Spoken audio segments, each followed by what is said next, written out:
tất cả mọi người, mình là Khui Squishy đây. Tiếp tục với video unboxing và đây là phần 4. Thì mọi người cũng đã nghe cái giọng ở đầu video của mình rồi á. Mình đang bị cạn và mình phải chỉnh giọng để cho mọi người dễ nghe hơn. Vì là bị ốm nên là mình có thời gian ở nhà tranh thủ edit video cho mọi người á. Mở đầu video là một em Hưu. Cái này siêu to và giá cũng rất là rẻ nữa. Tiếp theo là mình có một em kem của Punimaru. Thì cái này là hình của Bắc Cực á. Tổng cộng thì đợt này mình về 5 cây kem của Punimaru mọi người ạ. Thì như mình cũng đã nói ở video trước là mình không thể nào ra video đều đặn được. Nên là cái lịch học của mình rất là bận luôn. Nên là có thời gian là mình sẽ tranh thủ up video cho mọi người ha.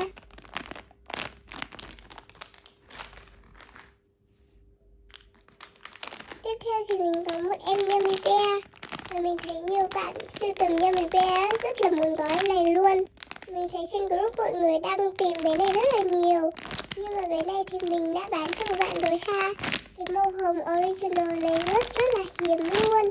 Mình kiểu đơn giản mà siêu xinh luôn đấy mọi người ạ. Và mình thấy cái bao bì của em này siêu cưng luôn. Kế đến thì mình có em mèo chuối. Thì bé này mình có 2 bé nha. Mình đang sale với giá là 70k một bé thôi á. Mọi người có thể liên hệ cho mình và mua ha. Cái chất squishy của em này thì siêu mềm, đặc và slow luôn. Khuyết điểm lớn nhất của em này là bị defect khá là nhiều. Và các bạn nào mua đơn hàng khủng thì mình cũng sẽ tặng luôn ha.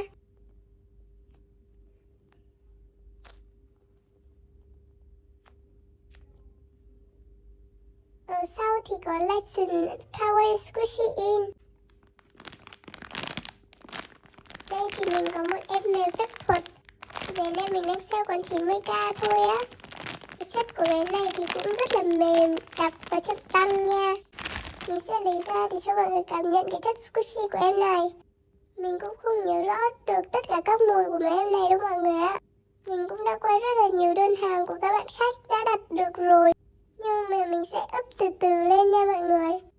Mình đang có một dự kiến là tháng 1 sắp tới thì mình sẽ về các cái squishy mini và squishy hàng thường mình sẽ bán rất là rẻ luôn. Nên là mong mọi người sẽ ủng hộ mình nha. Quay lại với video thì ở đây mình có một cái em Pen mèo hồng của Punimaru. Cái này thì hình như là nằm trong series Animal Pen á.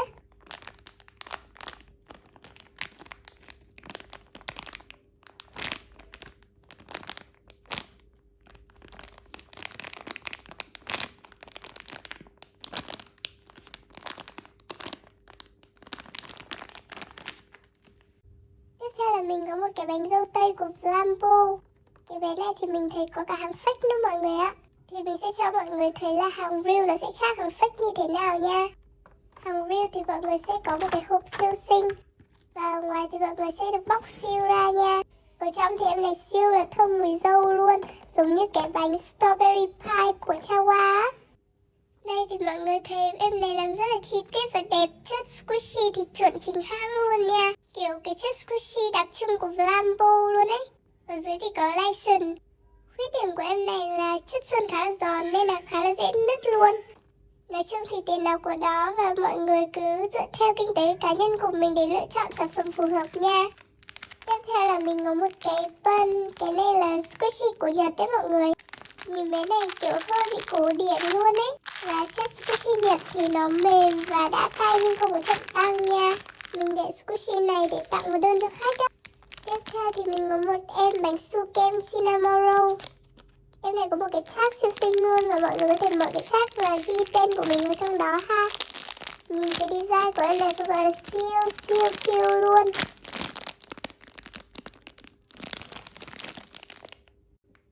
Tiếp theo thì mình có một em xe tăng. Mình không nhớ hãng của bé này nữa mọi người ạ. Thì cái bé này là mình nhập hàng là hàng defect các mọi người. Nên là giá của nó rất là rẻ luôn. Và mình thấy ở đằng sau có ghi hãng của iBloom này. Tiếp theo thì mình sẽ mở 2 thùng nữa. 2 thùng này cũng khá to. Đầu tiên là mình có một em Musberry Karate. Là em Musberry áo võ mọi người. Cái này là bé con trai nha. Mặc dù mình đặt là bé con gái nhưng mà nó lại về bé con trai mọi người ạ. Không sao vì bé này cũng rất là xinh luôn. Giá mình bán là tầm 300 á. Thì em này là size vừa nha mọi người. Cái bao bì của em này là từ zip nên là bóp nó khá là không khí. Cái này có một cái area charm khá là ngộ luôn. Bởi vì cái hình của nó là em Masmili áo võ nữ á mọi người. Đây thì mọi người có thể thấy là chất của em này rất là xịn luôn. Da sơn của em này rất là bóng, dày. Và khi bóp thì có độ nhăn nhất định nha mọi người. Cái này thì được sản xuất 2019, hãng là Creamy Candy.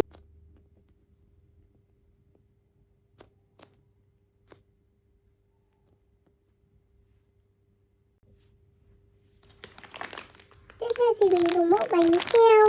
Mình thấy cái mẫu này ở Việt Nam khá là lạ và ít người bán luôn ấy. Hầu như là mình không thấy ai bán cả. Nhưng mà cái chất squishy của em này không khác gì các cái hãng nổi tiếng luôn. Đây mọi người có thể xem cái độ hoàn thiện của em này siêu là chi tiết luôn ha. Chi tiết từng cái vân bánh luôn mọi người ạ. Giá của em này là 150k thôi.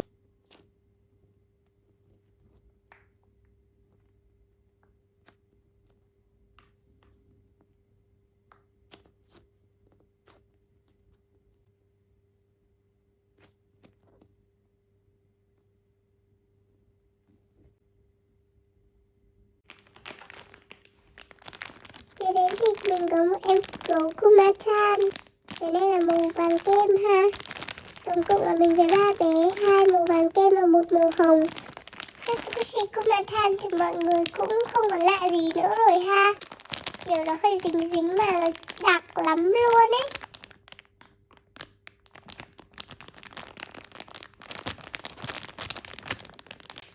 Tiếp theo thì mình có một em Yummy Bear người tuyết.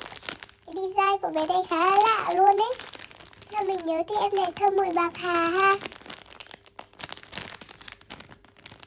Đây thì mọi người có thể thấy là cái chất Yummy Bear thì em nào cũng giống nhau luôn mọi người ạ. Nhưng mà có một số series các em thì cái chất nó sẽ đặc và chất tăng hơn ấy. Cái area charm của bé Yummy Bear này rất là xinh luôn ha.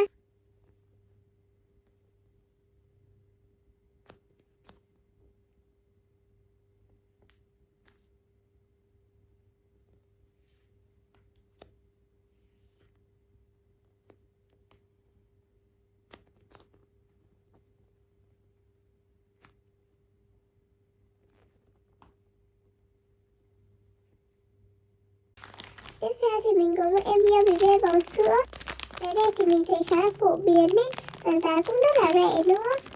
Mình bán là giá 250k khi mua 2 bé. Giá lẻ là 270k. Mà mình thấy bé này rất là xinh luôn á.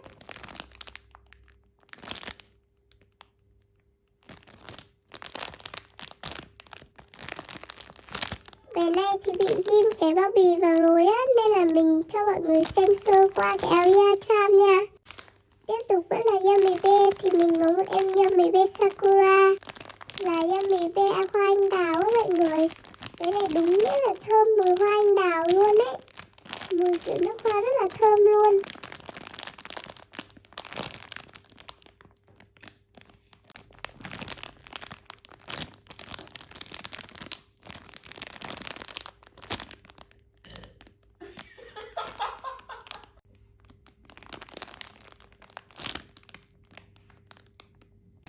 Tiếp theo thì mình có một em Marshmallow Kitten. Cái này thì mình về 2 màu xanh ha. Cái series này là loại to mọi người. Có một series nữa là loại mini.